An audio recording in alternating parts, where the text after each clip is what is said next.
Good morning, Caroline. Morning. And very nice to be sharing half an hour with you just to talk about the state of the world, about what government is up to with its Build Back Better schemes, and talk a bit about my new book, Hope is Hell. And thank you very much for setting aside some time to do all of those things, which will be great. How is life in lockdown for you? You're in Brighton, I'm in Cheltenham. It's been pretty hectic by the sounds of it for you.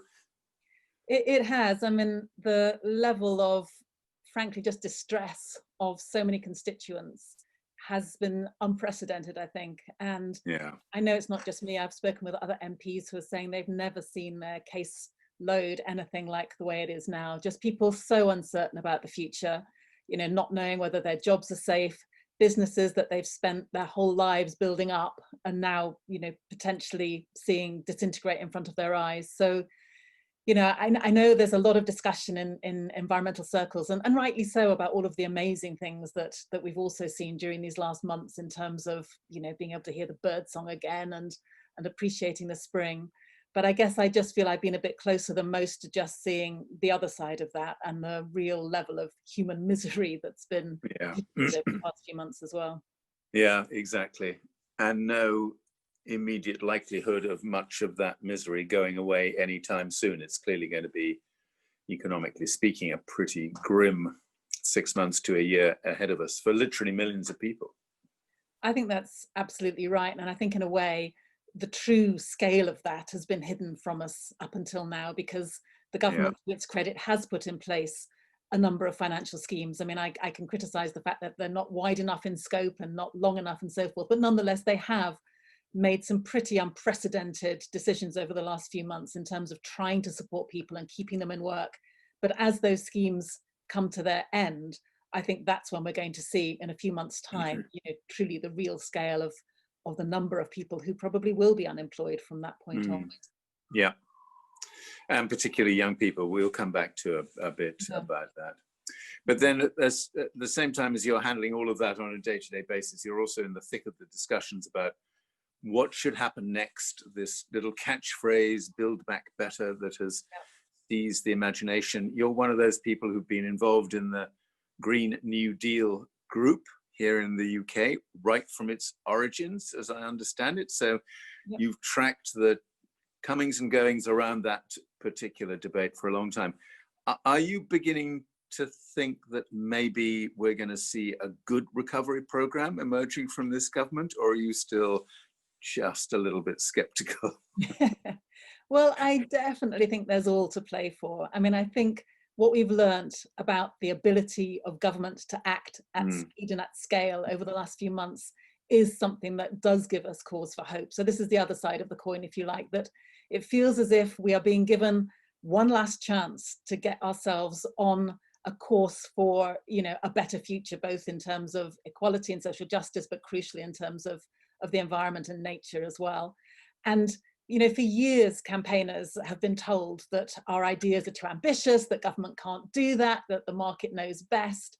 And yet suddenly, you know, within the space of days almost, we've seen government spending like never before. They've discovered that the magic monetary tree, the magic money tree, was in fact at the bottom of the garden all along, as we kind of said it was many years ago.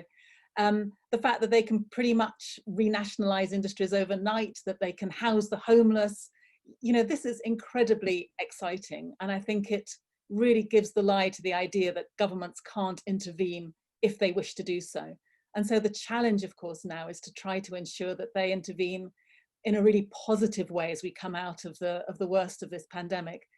And I think the jury is out in terms of which way it goes, because on the one hand, you know, there's been quite a lot of excitement recently about how our emissions have been much lower over the past few months, unsurprisingly, given that you've just closed down most of industry. But it's already bouncing back much faster than anyone predicted. You know, emissions are going back up. The government said to people, if you're worried about public transport, jump in your car.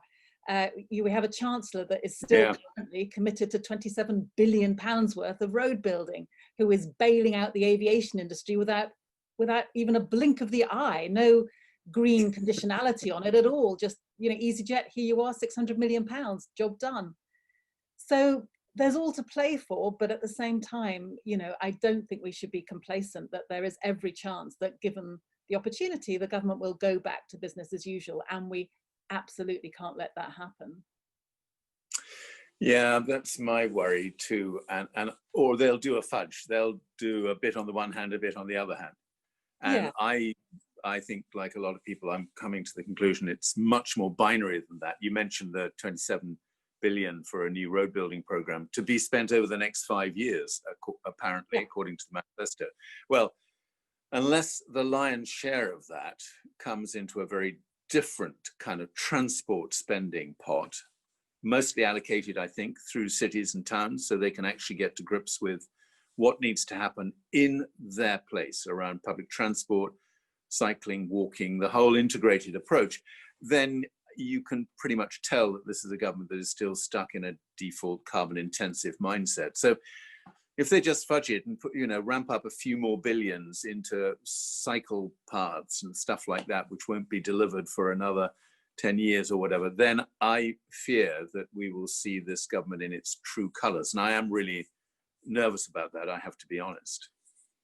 I think you're right. I think they are, you know, savvy enough to know that they have to say something about the economy. Exactly. And so they will, you know, put a green dusting on what they're planning.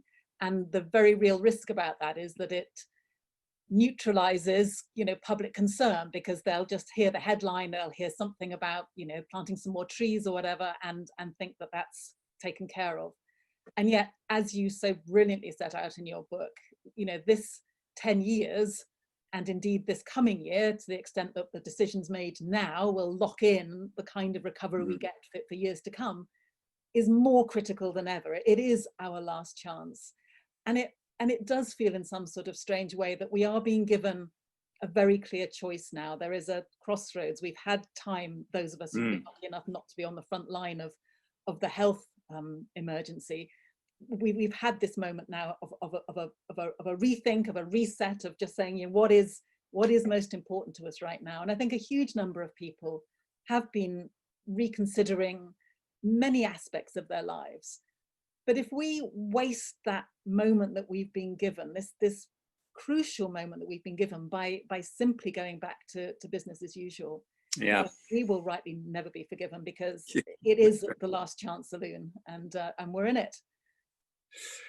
Yes, and of course, in our Secretary of State at the Bays, at the Department of Business, Enterprise and Industrial Strategy, we have the same man who is president of COP26, so presiding over all the preparations for the big conference of the parties now at the end of next year, not the end of this year. Theoretically, that ought to be a good thing, but one really has little confidence that the UK at the moment is undertaking the kind of diplomacy, climate diplomacy work around the world, which we know is going to be critical for anything good coming out of COP26 in 18 months' time. I mean, it is really startling to see how far off the pace we are when it comes to that international engagement process.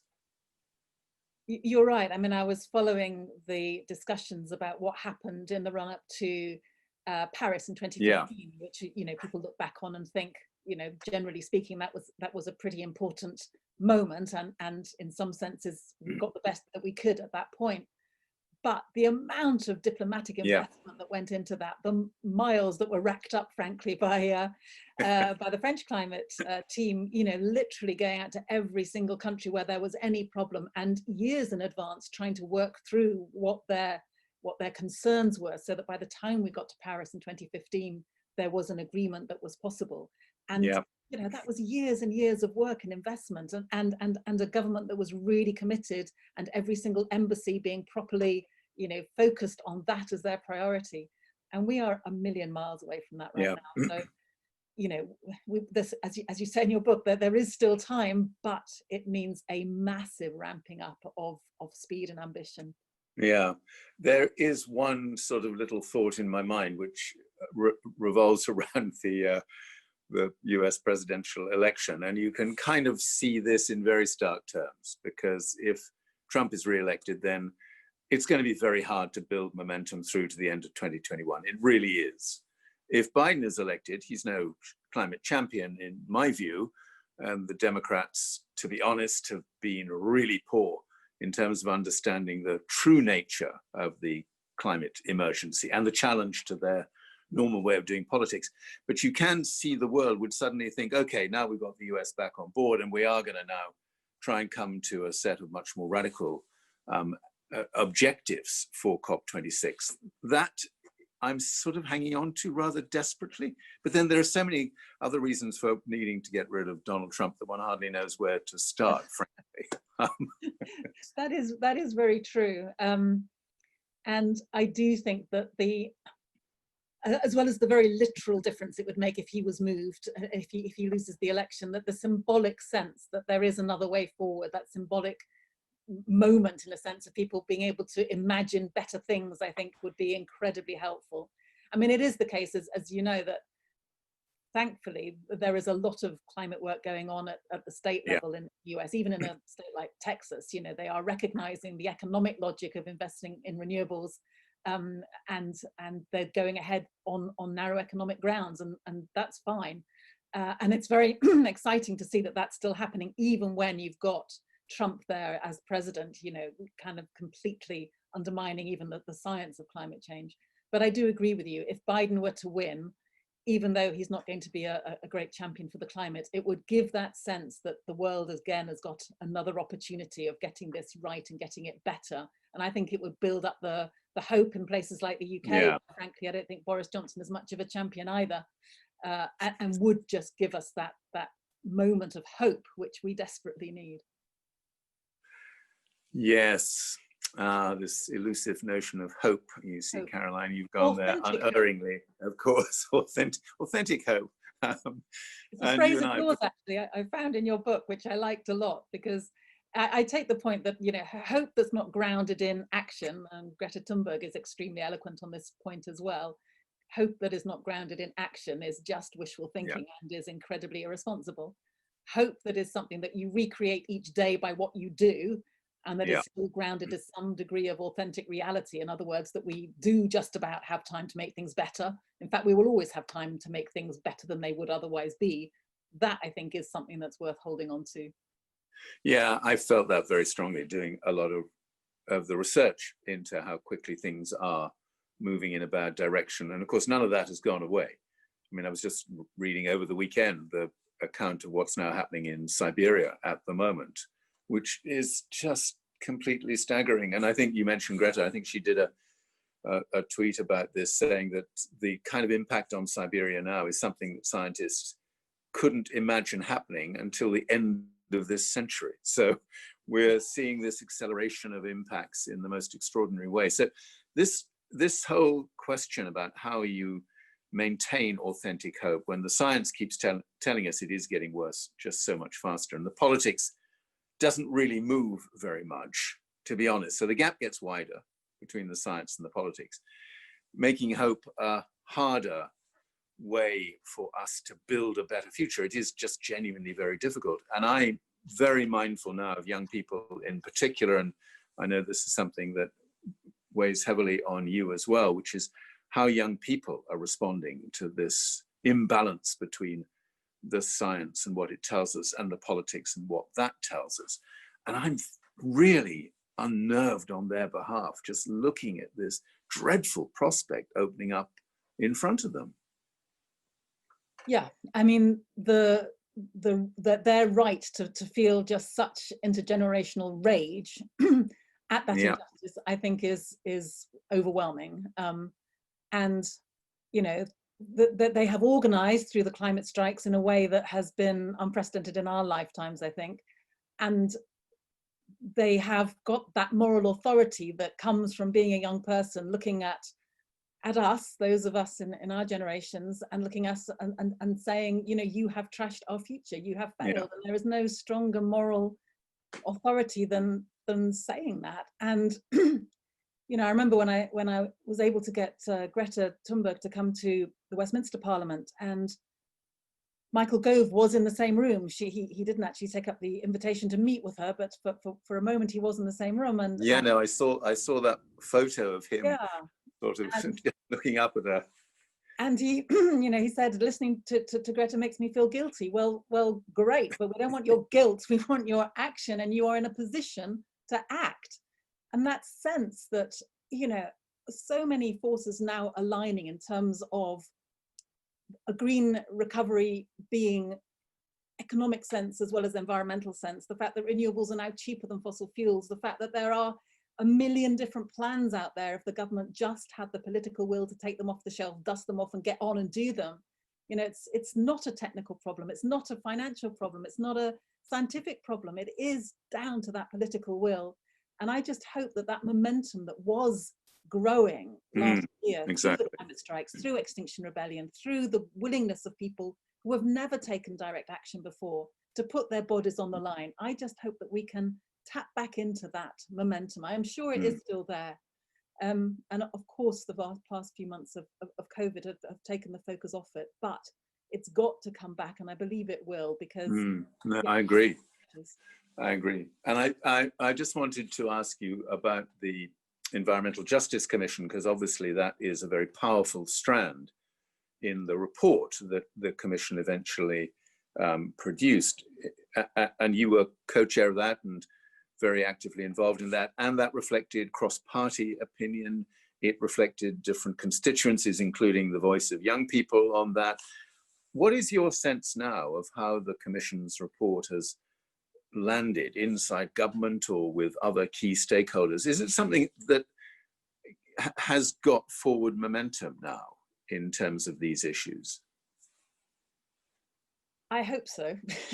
I mean, I sadly can't point to a meeting that the minister has invited us to discuss it. Right. Which is a shame. But this was an interim report. The work isn't finished. And what I think the value added, if you like, of this particular commission is that it is focusing very much on the how, not on the what. In other words, we know pretty much when it comes to transport, heating, homes, nature, agriculture, we kind of know what we need to do, and we've known for a long while. It's the exact how you're going to do it and how crucially you're going to do it, and to bring people with you in a way that means that you tackle social injustices at the same time, not as an afterthought. Yeah. And I think, the whole Gilets jaunes incidents in Paris and the response to President Macron showed exactly how to do it badly. You slap on a fuel tax without any concern whatsoever about the distributional impacts and how you're going to enable people to make the switch in their behaviors that will allow that tax to be a useful spur to change. And of course, none of that work was done. So what I hope that this commission can continue to do is to really work with communities on the ground, to learn what happened when, the coal mines were closed down, and frankly, communities are still struggling in the aftermath of that decades later. How do we make that famous phrase, the just transition, something that is real and granular and specific and crucially convincing enough to the people on the ground whose current livelihoods may well be threatened by a shift away from high carbon to low and zero carbon? How do we give them the confidence not to resist this and to recognize that actually their better future and a better future for their kids is in moving in a greener direction? And that, I think, is the trick, because if we can get some of those communities who will be most affected by a shift to a lower carbon future, if we can get them recognizing that it's in their interests too, and that you've got the income guarantees and the retraining guarantees and the support to enable them to have that confidence, then we might just be on a positive way forward. But that is crucial, and that is what I hope that the Commission will focus on. Yeah, and I think that is critical now. We've learned some harsh lessons around that. I'm quite encouraged, I don't know about you, about the fact that the EU has got a very explicit recognition now of the importance of promoting a just transition. Whichever way you look at it, there's quite a big pile of euros that has been promised to countries like Poland and the Czech Republic and so on, specifically to make it easier for them to handle the politics of this. It sort of doesn't sit comfortably with some people that that's what's going to have to happen. But I don't know how else you finesse the politics of the losers. And it is our failure, I think, to have been able to reach out much more proactively to people who now see themselves as losers after the last 10, 15, 20 years of this particular pattern of economic development, neoliberal globalized development, the green movement, the sustainability movement writ large, didn't do a brilliant job finding the right inclusive narrative to ensure a very different political outcome over the last few years. And I think we're much more mindful about that now. I think it's much more present in the way people are trying to work through these really challenging communications, constituency building campaigns that are so necessary. I think that's right. And I think, for example, the Green New Deal movement in the UK, which has, of course, gained so much impetus from what Alexandria Ocasio-Cortez is doing in the US. What I really appreciate about that movement in the UK right now is that it is understanding that it needs to be place-based and specific, and that we are to be able to do exactly as you were describing in terms of having that degree of confidence between, you know, people's whose jobs depend on the high carbon future. If we're to have real confidence with them, then they need to know that we are standing alongside them at a local level, and power needs to be decentralized and devolve from government, you know, indeed through as well the money coming from Europe. And I hope that will happen as that money gets dispersed too, that it will go down to a more local level, so that those people who know best what retraining they need and what support they need can be put in charge of making that transition, and that people in the environment movement can be real allies in that, and not just kind of, you know, lecture the unions from time to time when we kind of feel we need their support and then kind of forget about it the rest of the year. You know, we've got to be much better allies, standing alongside them and demonstrating that we're serious about this for the long term. Yeah, absolutely. So personally, for you, Caroline, contemplating another however many years it may be in a parliament with an 80-strong majority for a government that is never exactly going to be on the right side of all of these things, how are you sort of feeling about that yourself? Where are you drawing down on this reservoir of authentic hope, if you are? Well, not much in Parliament, I have to say. No, I can. I mean,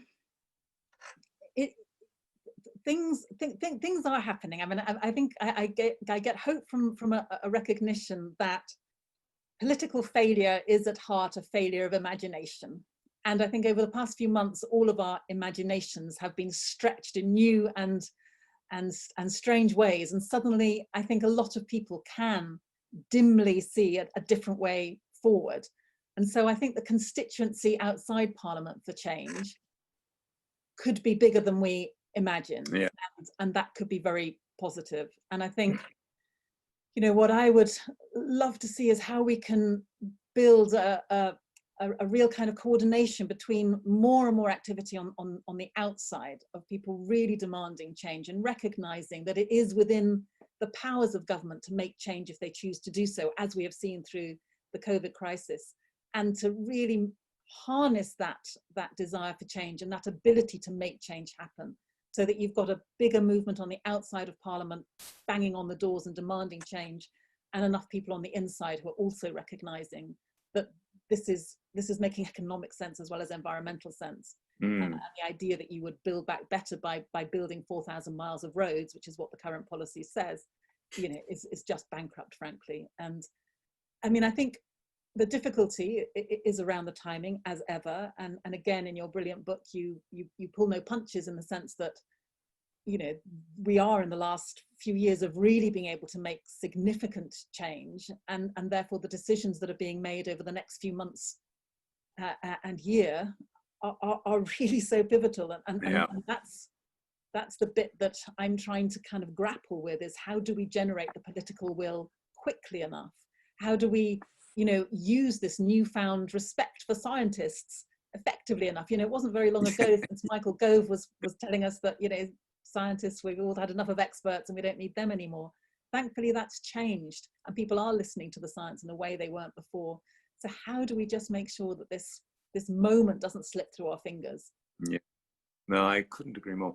And it's an elusive idea, but there always is a moment where this convergence between things becomes much more influential and game-changing than it might otherwise be. And I think we're all alert to that now in a rather different way, to be honest.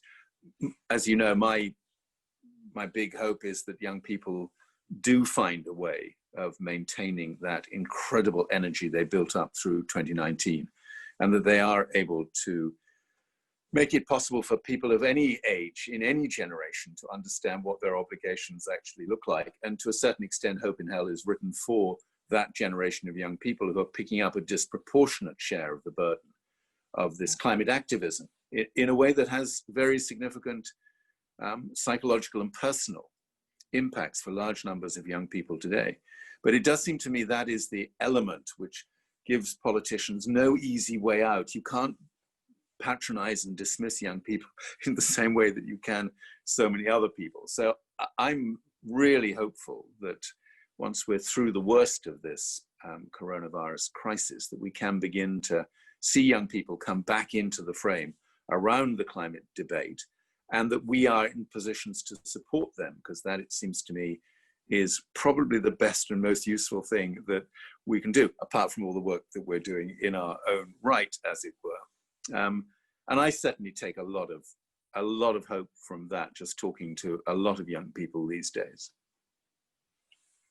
Yeah, I do feel so badly for them, though, in a sense, because we know as well, when it comes to the employment impacts of COVID, you know, they are the most likely to be without jobs. And, you know, it is going to be so incumbent upon us to ensure that there are, you know, training schemes. And just today there's been announced, hasn't there, a new National Nature Service, I think, which sounded excellent.